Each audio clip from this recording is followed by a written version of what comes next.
Story we brought you last month, a Midtown home with piles of debris littering the front yard. A viewer saw our problem solver story and decided to help clean up. Reporter Brian Miller spoke to volunteers who jumped into action when the homeowner was overwhelmed by the mess. Brian?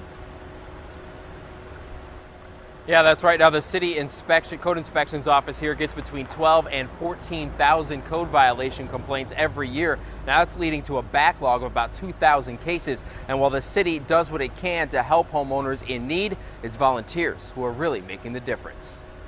For Matthew Lurkey, owner of Litter Getters, this is just a job. Essentially, I pick up trash around businesses, general property cleanup, cleaning up down trees.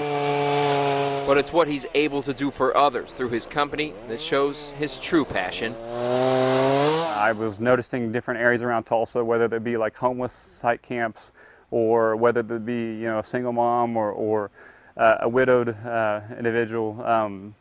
I felt compelled to make a difference. That's why Lurkey founded Keep Our Future Clean, a group of volunteers who help clean up areas in and around Tulsa. One home they cleaned up was featured in a Two Works For You report about code enforcement in a Midtown home facing an inspection. Homeowner tells us she's been too depressed and neglecting her yard for far too long. I felt real compelled, so I went into that area.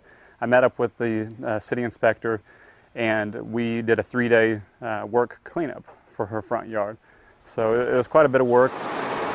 Since last month, the yard went from looking like this. Here's what it looks like now. Still a work in progress. It's a lot more work than what we can physically do with the time that we have, but she said herself that it's helped her bring back hope and helped her get her out of that depression. And just like at this house, there is plenty of work left to do to make Tulsa a brighter place.